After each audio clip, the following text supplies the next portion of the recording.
Hi, I'm Darren Yeo, I'm Kenneth Chang, and you're watching DUMC DUMC Chats, Chats, where passion... and people meet. Exactly.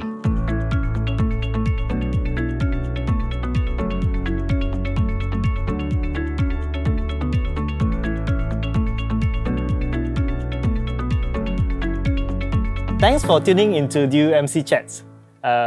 We are on our Advent series, and today we are going to be focusing on the whole theme of love and look at what it means to love your neighbor as yourself. And today in our studio, we have a barber by profession, a founder of Others Barber Shop, as well as Others Barber School, and which is Lex. Thanks for joining us. Thank you very much for having me. Right. Thanks for having me. You first start cutting hair at your age of 16. Is that right? That's right. Well, I And- started off like a shampoo boy. Okay, okay. Yeah, it's beginning. So we don't start straight away cut hair lah. I was at this junction, like I go to school and I kind of very much disconnect with All right. with the school. You know, Okay. my friends, the wrong crowd, the wrong friends, and I just told my mom. I wanted to stop school, Right. and of course, my mom disagreed. But I told my mom I wanted to pursue Okay. the hair industry, Right. and after a while, yeah, she just let me So try it this. was your full-time job at that time? Yes. Okay. So you quit school and And become I a started to barber. learn in a hairdressing school. Oh, okay. I work in a small salon first, All right. and then eventually I signed up for a course, and yeah, everything is just from there lah. Fast forward 11 years later, you are at the crossroad and That's you are almost right. giving up your career. Yes, right. That's right. What happened? Why? I was at this junction because I was questioning about my career. It was getting mundane. Okay. And because I work in a salon so much, and of course, back then I also have my skin issue, Right. and it was at its peak, and it was very stressful that time. Right. And I wanted to change the lifestyle of a hairdresser, you know. So that's why it was at that time. I doubt if I want to pursue this career for the rest of my life. Right. Yeah. I decided to take a three months break, Right. sabbatical break, and I signed up Tongling Seminary. It was the best decision for in my life. I went in with the desire of having a break and question my career. All right. But I graduate with the hope that this career is a ministry because of a prophecy. Pastor Elisha. Okay. He came to me and he came to everyone, in fact. And when he reached my table, and he said just one line. And that line is, Lex, your career will be your ministry. This is when you were thinking of quitting your career. Correct. Okay. So I was thinking of like changing job or you know, I was in a transition, All right. in a crossroad of my life. And there he is, God is speaking, you know, your career is your ministry. Then I begin to tell myself and ask myself, you know, now, if I were to continue to do hairdressing, That's right. I want it to be something very different from what I've been doing for the past decade. Okay. You know, if I were to do it, it has to be something meaningful. It has to be something that a complete change of the perspective of my life. And because I've experienced God's love so much throughout the 3 months in the college, in the Bible school, Right. in the seminary, and I want to translate God's love into whatever I'm doing through my hand. Okay. Yeah, and hence the rest is history. All my life, for the past 11 years, I'm a hairdresser, you know, and I cut hair basically. Right. So I thought, okay, how about give away my skill?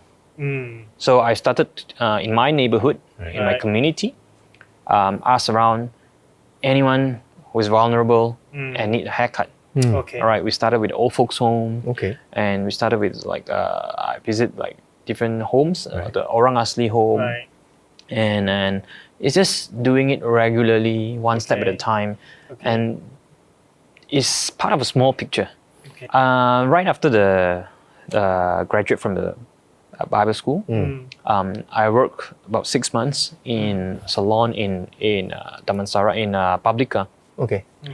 And after that, I realized it's time for me to start something on my own. Okay. And that's when I quit and I started a small little salon, which is in Kota Kemuning, in Shalam. And while doing whatever I've been doing, because of running my own business, I have the time to be able to do so. Right. Yeah. For that 6 months, the first 6 months, I spent about 3 days or 4 days in the salon, taking care of my clients. Right. And 2 to 3 days a week, I commit for 6 months, every week without fail, to Sento in Dignity for Children Foundation, to volunteer myself. Right. So Yeah. who are they in Dignity? It's a group of students, the underprivileged students from various backgrounds. Okay. Okay. So I basically, after I start my own business, I decided to give away my skill. Right. Okay. So I knock on Pastor Elisha was the founder. Right. Right. So I knock on Pastor Elisha's door and say, "Hey, Pastor, can I offer something? Yeah, what can I offer to your foundation?" He said, "Lex, you're a hairdresser. How about we do hairdressing class?"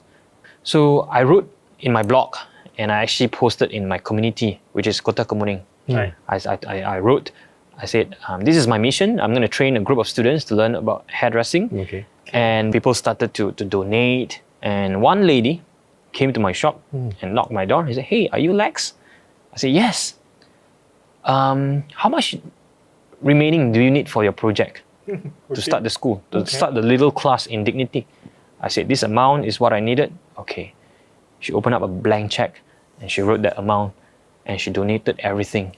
Wow. Wow. Yeah, the scissors, the hairdryer, the mannequin, everything, the tools. And basically she sponsored and she wants to remain anonymous. And how many students were you, or how old were the students and how many did you start They were with? at their 16. Okay. Some were 17, Right. you know, and teenage lah. Yeah. And basically these are local students? They are locals and also some of them are refugees. When does Others Barbershop come into picture? While doing that, volunteering that, in December 2014, Okay. so I closed down that salon and I moved to Subang and we started a barbershop called, back then it's called Amplitude Barbershop. Ah. Okay. Yeah, it's a barbershop within a music store. Okay. And after that, the music my business partner as well, back then, he decided to move out. And that's when I decided to take the whole space and rebrand it to become Others, which is today. Yeah. Why is it Others? Others means people. And we realized at the core of our business, it's all about people. Okay. And hence we took away the E in Others. Basically, it's just to make it fun. Okay. Basically, hipster lah, you know. right. This business, this company is built upon the value of empowering people. Right. Our teammate, our colleagues, the barbers, our students, Right. our clients, and even out of the four walls of the barbershop, the community. So haircut is a community business, like it or not, right? So it's called Others Barbers for that reason. Cool. And so you had we read off some of the bio that you know you've written on your website, and you had this kind of like a tagline that says, "Changing lives, one cut or one snip at a time." Yeah, one haircut at a time. Right. Because when a person sits on our chair, on a barber chair, it's a human. Yeah. Yep. It's one haircut happening at a time. Okay. So we want to be able to translate that very value, you know, God's love, through cutting hair, through the conversation that we offer, through the friendship that we forge in, you know, the clientele, and through the students that we teach. Because when they spend time in the school, teach. So at the core of it, you know, relationship is what builds the business as well. So that's very important value. They are not just a statistic. It is not a sales. Right. You know, it's not just a number. So at the end of it, the core of the business, it's a people business. So and talking about that, and Others has now grown over the past 5 years, ever since you know you got it started in 2015, I think. Yeah, early 2015. So 2015, Now it's 2020, and it's not just about cutting hair for your customers, but you've also embodied a whole spectrum of community work as part of your endeavor to change lives one cut at a time. So we're going to take a break right now, and we'll be back to look at the different projects that Lex and his company has been involved in. We'll be back. We'll be back right after this.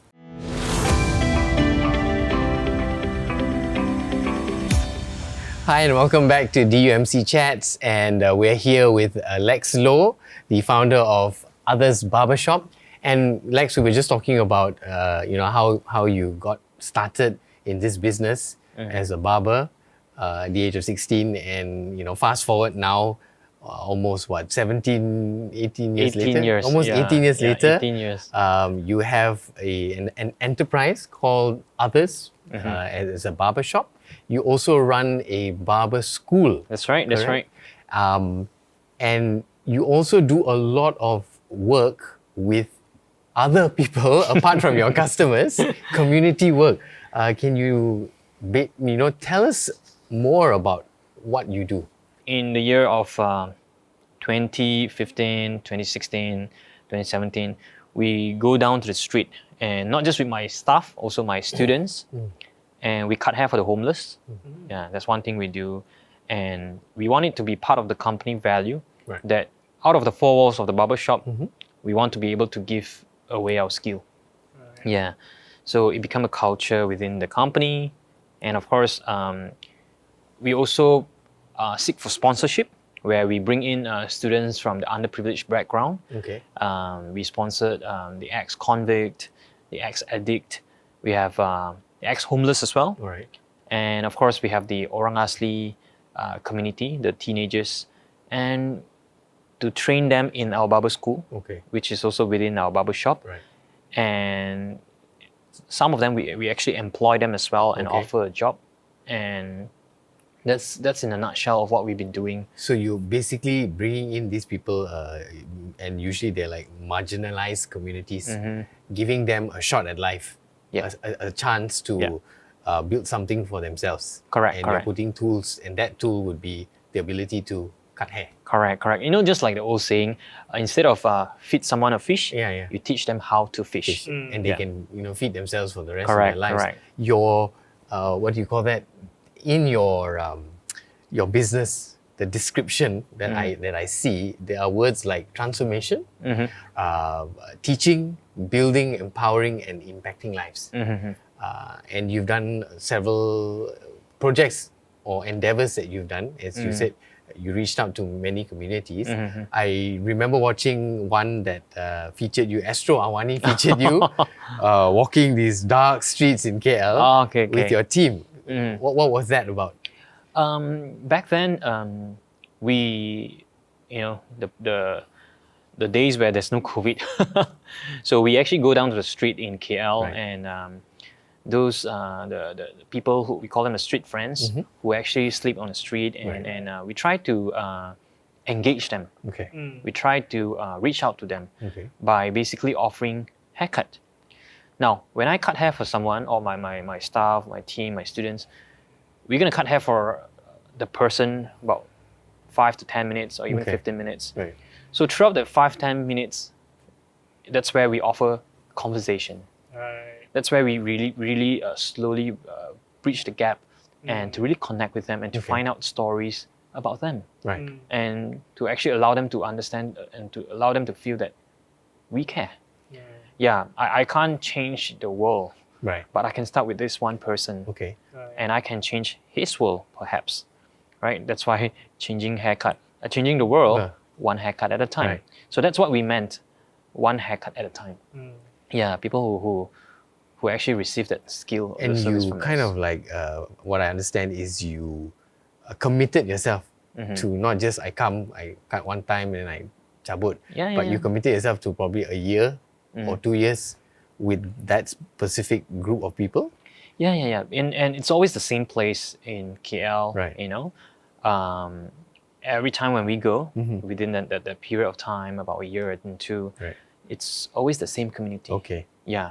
And the reason why is that we want to be able to build that friendship, relationship with the same person. Okay. So when I cut hair for you, I'm going to cut hair for you for the next 6 months. Right. And we're not going to bring down the wall in just one haircut.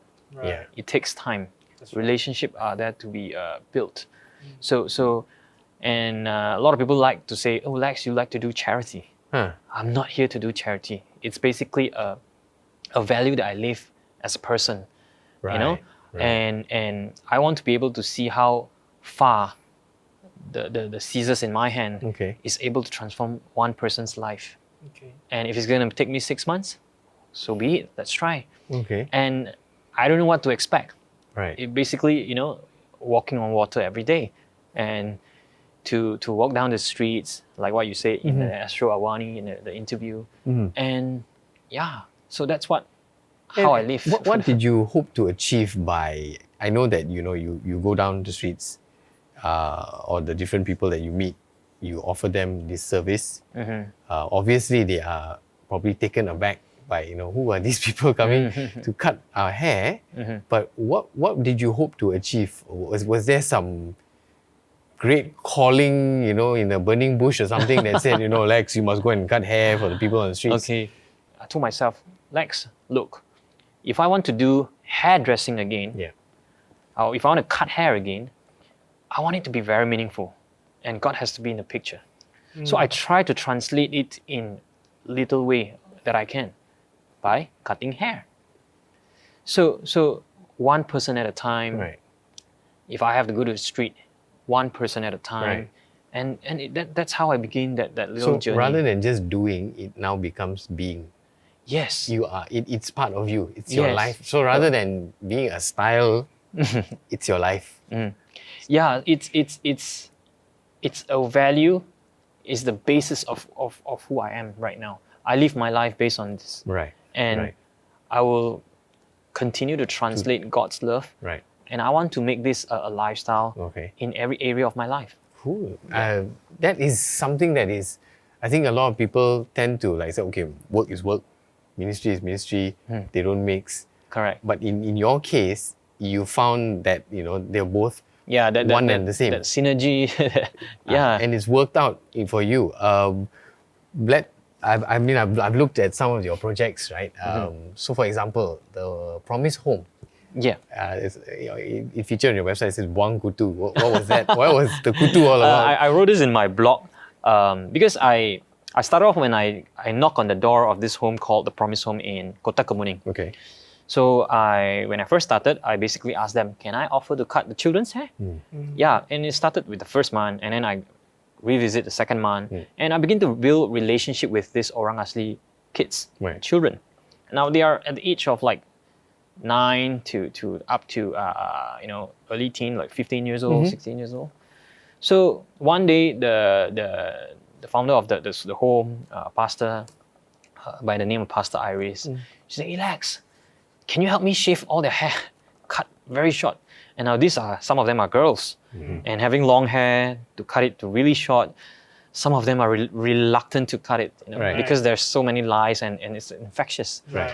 So I have to spend about 2 to 3 days to Wow. cut for them, and because there's about quite a number of them, about 40 of them. And they had all this lice on their Yeah, hair. so right. so I thought, okay, let's cut, and while cutting their hair, I have to make sure I make sure they are comfortable, Right. and to make them feel that cutting hair short is not a bad thing. Hair grows, and how about cutting it in a stylish way, so that they feel more at ease. At ease, That's especially the word. At ease. At ease. Especially if you're a girl and you've got nice long Correct, hair. correct. Now I have to lose it all just like that. Correct, Right. correct. And they do understand that, because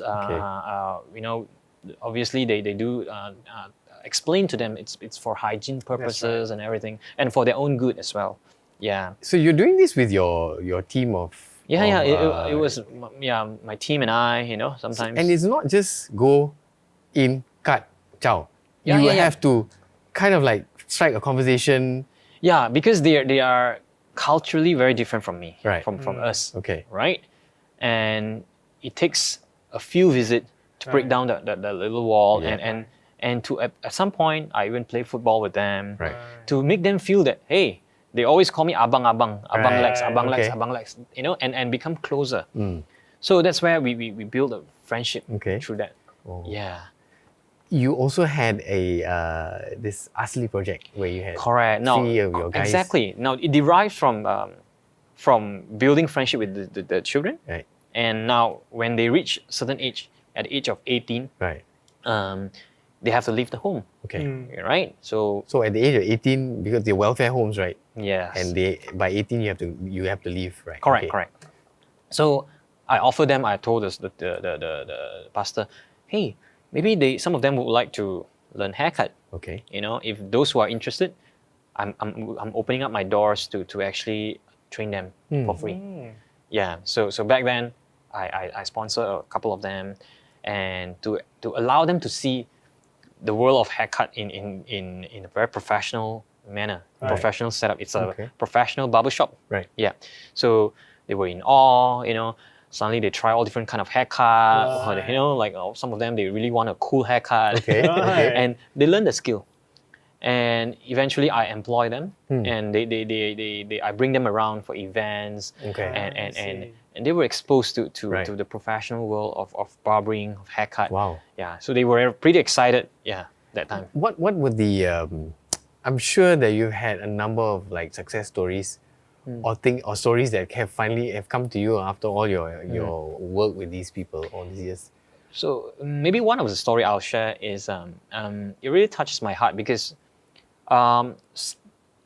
some of them, in fact all of them, they miss home, right? They want to go back to the village. So, and in fact, when they go back to the village, everyone will have their own barbering kit, whole haircut and the scissors and everything in one. And guess what? When I visit them in a home, in their village, which is in the jungle, Right. they actually go visit village to village and offer haircut services. Wow. Yeah. And, Your mobile, sort of like a yeah, mobile on a motorbike, and then barber. they just go around, beep, beep, wow. okay. So just put up a table and put your tools. All right, a haircut station. And I managed to capture all those in a video, Right. And it's very heartwarming, and it's really it really touched my heart. Right. That the fruit of my seed in my work Okay. actually become at some point their what do you call Livelihood. this? Livelihood, Yeah. their So financial. So this has become their job, their yeah, daily job. yeah. Of course, it becomes their part-time job. Okay. They still hunt. They Okay. still Right. continue their lifestyle. They still do fishing, plantation. But you've actually put something else in their hands, Yeah, which yeah, is in a sense economically viable for them to survive. Exactly. And I, of course, when I visit them, I make it a point to actually go with them to visit these villages. They will bring me. I'll ask them, where do you go for haircut? right. So they bring me around. Yeah, and I capture that in photos and I put it on my blog, and it's just amazing how when you first started, it was out of just they're young, Right. Correct. to just basically cut their hair, Right. remove their kutu. I understand that a lot of your project has been published in a lot of magazines, like Read Digest and yes. so on.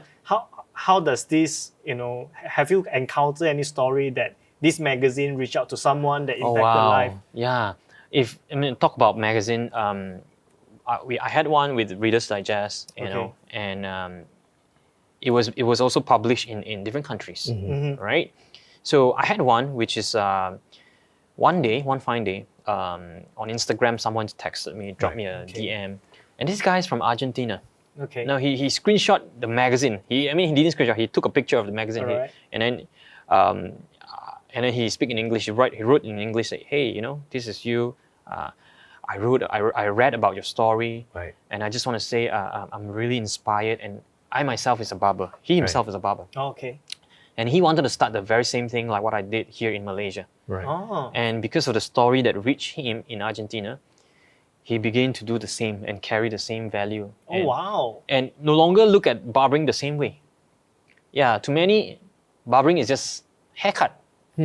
But to him right now, wow, haircut can be such a meaning, carry such a Very value. Oh.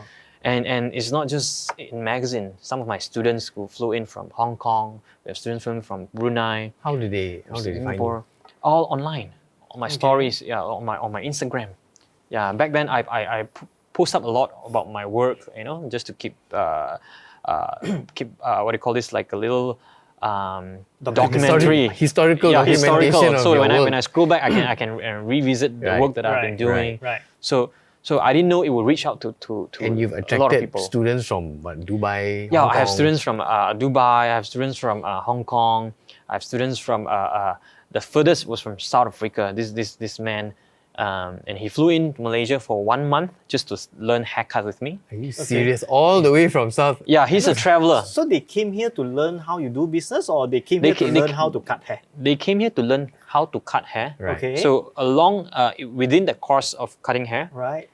part of the syllabus, part of the course activity is I will bring them out from the four walls of the school. okay. So I bring them to the village. I Right. bring them out to the jungle. Right. Hey, let's cut with me. Right. Oh, And so together- they were exposed to your Yes, community work as correct, well. correct. Because I believe in one thing in a barber school. Right. I don't just want to train your hand. I want to train your heart. Right. Ah, right. So when you receive it and wherever you go, you have a hand skill and you have a heart skill. And the best is if you have a mind shift of looking at things, Different perspective. different perspective of life. Right. Right. And that to me, if you are able to translate haircut in a meaningful way, Right. my job is done. So what was the response of these students that once you took them out? And Yeah, I have amazing stories. Some of them, they like I have one student from Singapore. He would bring along his kid and he will visit palliative care, yeah. and to basically give haircuts to those people who are at the last stage of their Right. life. yeah. Basically to leave the world looking good. Right. Now, when I asked him, why do you do that? Oh, because my dad was in palliative care before, and yeah, I just want to really give back to these people the very best image before they depart the world. So what you are doing basically not only inspire them, but also send them back to do what is actually Correct. contextualized locally in serving their own community. Yeah, correct. And of all the projects that you do, there's so many projects that you have been running, let it be Wang Kutu and so on. How does it evolve till this day after 4 or 5 years? Every step of the way is just different. Every year is different, right? We grew from a team of 3 of us. Today we have a team of 4 shops, right? Okay. And about 20 staffs. And it's just exciting because everyone just translates it differently. Right. Even for the students who flew in here to learn with me, and then they go back to where they are Okay. and to translate it in a very different way. Right. And we still keep in touch. And it's just very different. Right. Like one of the story I have in my barber school, there's this lady, she came into my shop, she's at her late 40s, and she just want to cut hair for the father. She just want to learn one haircut. Oh, okay. Yeah, so she told me, Lex, I want to sign up your course. I want to learn one haircut. I said, wow, just one haircut? Yes, one haircut. So I said, why? Oh, because I want to cut hair for my father. I just want to build back the relationship with my father through cutting hair because I read about your story. Yeah. And 3 years after that, she sent me a picture on WhatsApp and said, this haircut is my father's last haircut. Wow. And that very picture is the picture of that funeral.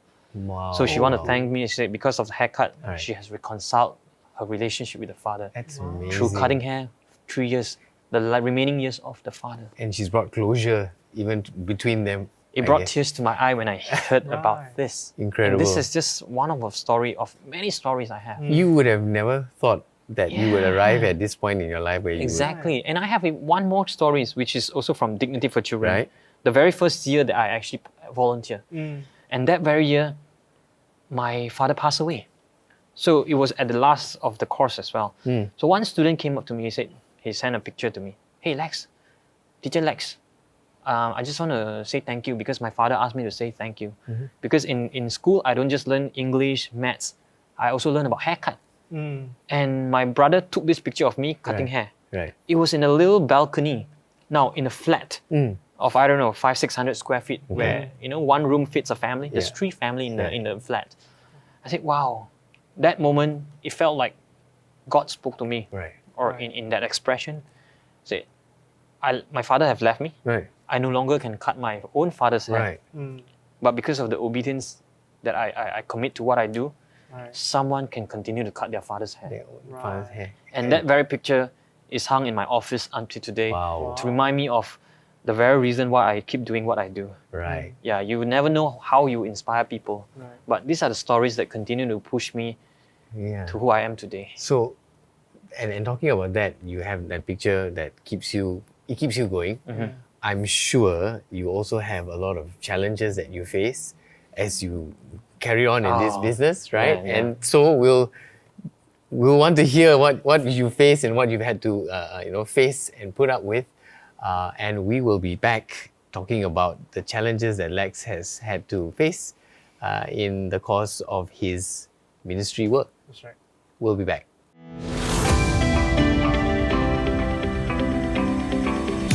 And we're here with Lex Low, founder of Others Barbershop, talking about his faith, his ministry, and his experience, running a hairdressing business, a hairy business, as I would call it. Yep, hairy business. A very hairy business. And we were just talking about the stories that have come out of what you have been doing, the lives that have been touched, the kind of people that you engage with. And I'm very sure in all forms of community work or any endeavor a person undertakes, there are always challenges. Definitely. What kind of challenges have you faced? In all sorts of challenges throughout the 5 years of establishing my company, financial to continue to sponsor the teenage, the underprivileged, and of course we constantly seek for sponsorship who wants to partner with our company as well, and of course we are dealing with in a business of managing people as well, right? And people are just unique in their very own way. Exactly. So it's very challenging sometimes, to manage and to also to hear some of the stories, and we also have people at some point who also question about the people that we train. It wasn't nice or pleasant to hear, but we just have to be strong and grow from there. What kind of like for example, so for example, there's this event. One of our staff, our Orang Asli students that we train, and their job was to give haircut for the public, right? And in these days we still hear people give saying statements like, I don't want him to cut my hair because he is Orang Asli. Is that what they said? It's very specific. Yeah, so it was tough to hear that, but I have to answer it politely. I have to explain they are well trained. And in fact, I have to show them this is the haircut they did. They are very good. You're talking about this in what, in the 1950s, 1940s? 3 years ago. 3 years ago, which is what, 2000 and... Yeah. So you're saying that there are people alive in our country, a multiracial country that say things like that. So we are working very hard to basically break the stigma to this kind of stereotype. Right. Yeah, and we just want to. Because of this, that's how we exist. Actually, it's okay. Incredible. We will continue to do what we do. Right. And it is not one incident that will affect us. But I believe that people will see the transformation, the stories from whatever we do in many years down the road. Yes. It's okay. But one day you will see that these are the stories that will come out. Who knows that things will be so different in time to come because of the work that you've actually done and given hope to these people. What about you go on the streets, you spend time with these people, you talk to the homeless, you cut their hair. We're talking about your Christian community. Have you had people from the Christian circle that say, "Hey Lex, wasting time, man, they're not coming to Christ at all. Why are you wasting your time?" I mean, if this question pops up, my answer will be, I'm not here to force them to change belief or religion, right? I'm here to express God's love in my very own way. Right. Cutting your hair, right? And my goal is to allow you to experience God's love. And how does it work? While I cut your hair for the next 15 minutes, I'm here to build a friendship with you. I'm here to build a relationship with you. Like I mentioned just now, if I'm going to cut your hair, I'm going to cut for 6 months. Back then. And one cut at a time, we are breaking down the wall. And you have no idea the stories that I actually finally encounter. Like some are from broken family. We can look at homeless as just a statistic, a data, a case.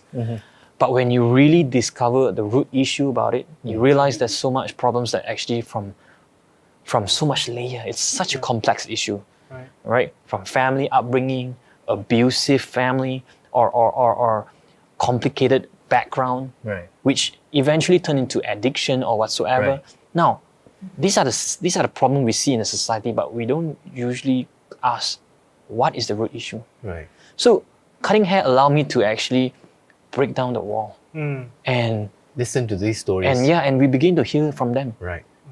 So to me, it's just amazing how a pair of scissors can actually make this happen. What have you seen in the sense that you have these conversations with these people? Obviously, they're surprised, but over time, I'm sure they see you regularly. You make friends with them. What kind of a response or any results that you get out of this at the end of the day?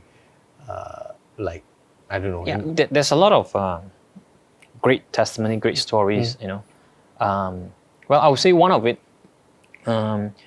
As I cut hair for this uncle and this young man here. Now, of course, that time, I don't want to just give haircut and just offer relationship, friendship. And I just want to see how far this thing can grow. So one day, I just offer them, would you like to get out from the street? And they say, they would love second chance. And our church, and me, we try to find ways to make this work for them. So we actually found job for both of them, for this uncle and for this young man. One of them become, they give out leaflet, job, and then the uncle become a assistant lorry driver.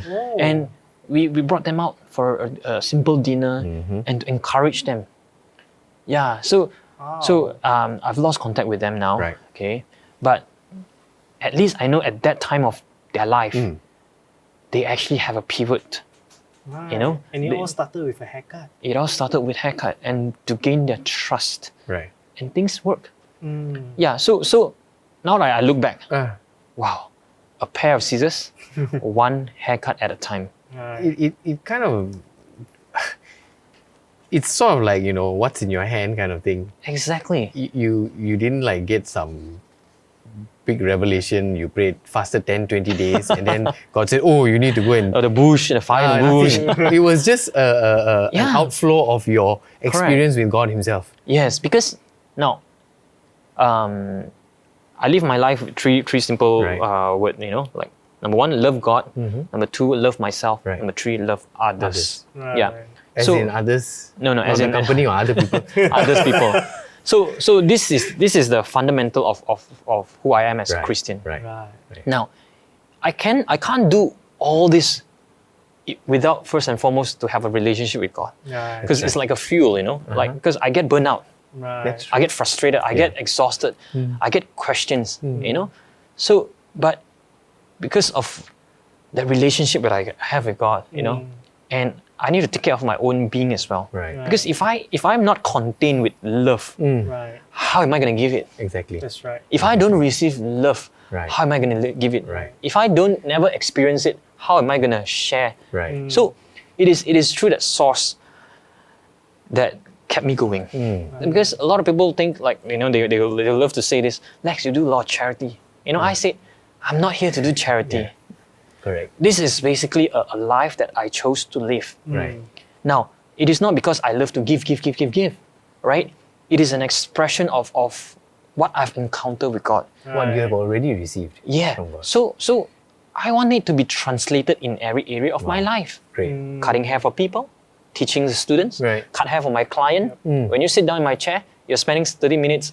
What am I going to do with the 30 minutes? You know, we build lives. Right. So a reflection of God's love become your lifestyle. Exactly. And today, it so happened I'm a hairdresser, I'm a barber. Right. Today, if I'm a singer, it's going to be translated in my song. Right. Right. Today, if I'm a videographer, it is going to be translated into a movie or what? Yeah. Right? Or Yeah. a photo, a camera, a video. Yep. So, Right. what's in our hand? Correct. That very thing that God gave you. Being faithful in whatever God has given Correct. you.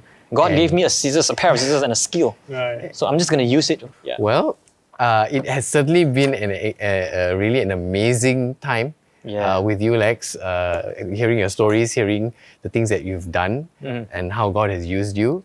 And thank you so much for just giving us of your time. Again, it is so much appreciated, and I think a lot of people would have learned a lot and benefited. So thank you so much for My pleasure. joining us on our Advent series.